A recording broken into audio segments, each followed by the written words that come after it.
Good day mga master. So today is Friday. So ito may Toyota Hilux tayo natitirahin ngayon. So D4D 2KD engine.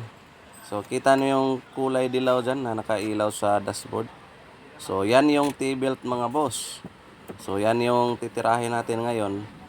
Kasi pag lilitaw yan, kailangan ng palitan ng timing belt.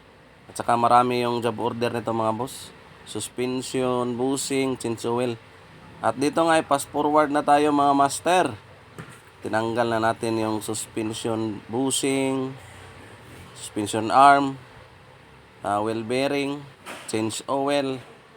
So medyo marami yung job order nito. At dito nga ay natanggal na natin yung timing belt.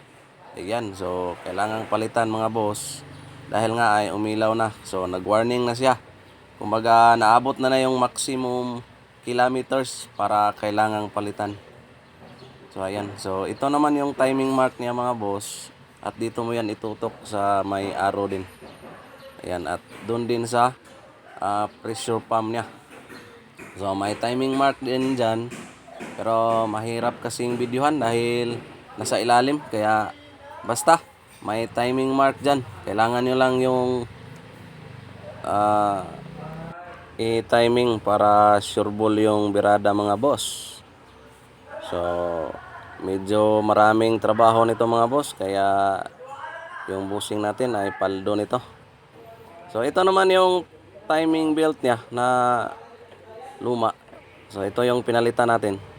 At kita nyo yung bago na kinabit na natin. So siyempre fast forward tayo mga boss. Madali lang talaga itong ikabit. So kailangan mo lang ng ilock yung tensioner doon. At ayun, makuha mo na yung timing belt. So na tayo mag step by step nito kasi nagmamadali yung mayari. So kita niyo dyan na tamang tama yan sa timing at pati dun sa ilalim. So nasa ilalim kasi yung timing mark ng pressure pump natin, kaya hindi natin mapokus sa video. Alright. So dahil nga kumpleto na yung parts mga boss, ikumpleto na namin to ikabit at test drive na tayo mamaya. Alright. Yes sir. Mga boss, Toyota Hilux, siyempre bago natin i-release yung unit, di mawawala ang test drive mga master. Yes sir. So ito na yung Toyota Hilux mga boss na pinalitan natin ang timing belt, suspension bushing, wheel bearing. So ngayon yung T-belt dito, wait lang, nag-blurred yung cellphone natin. So ngayon yung T-belt dito, pagkatapos nating palitan, siyempre kailangan nating i-reset and i-set natin sa 100,000 km bago siya lilitaw ulit. So ngayon, ang engine na to ay umandar siya. So off muna natin So off, on. Ito yung T-belt kanina na umiilaw. Yan So nawala na siya. So ayan. So nawala na siya. Kasi nga ay nireset na natin. So sa ganitong unit mga master, yung mga D4D na Toyota, pag aabot talaga yan ng 150 kilometers, so lilitaw talaga yung ito T-belt.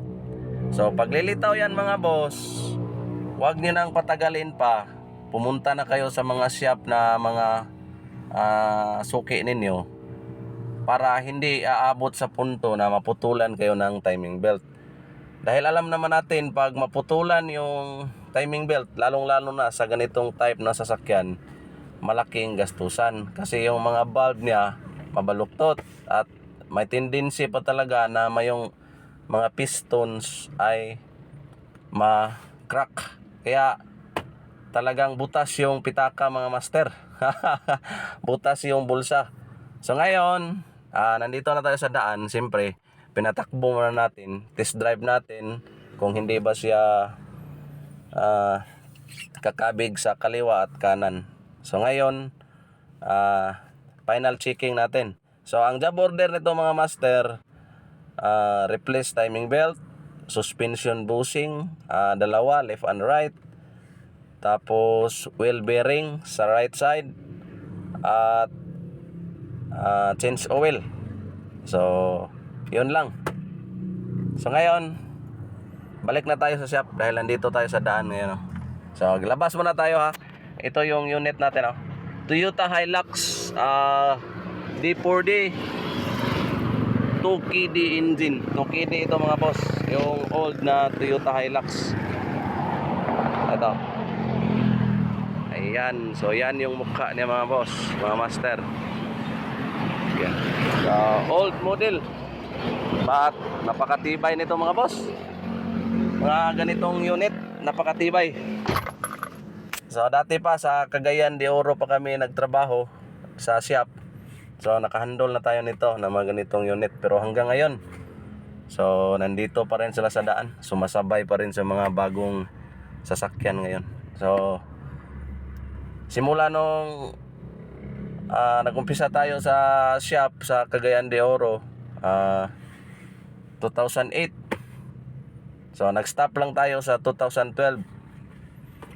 Kaya ayun, napabayaan yung mekaniko. So ito na, start na natin. Ayan, so yung T-belt kanina nung hindi pa natin pinix ay lumitaw, pero ngayon wala na. So naka-reset ito mga boss. Sinet ko ito sa 100 kilometers. So pag aabot to ng 100 kilometers yung takbo, saka naman yun iilaw yung T-belt. So ang original talaga sa kilometers nito mga boss, lalong lalo na kung kasa, 150,000 kilometers bago iilaw dito yung T-belt. Pero kami, dahil alam naman natin yung mga parts ngayon, mga replacement, kaya advance tayo. So kumbaga 100,000 lang. Palit na naman tayo ng timing belt. Alright, so hanggang dito na lang yung video natin mga master. At maraming salamat sa mga laging nagsubaybay sa video natin. God bless ating lahat. Yes sir!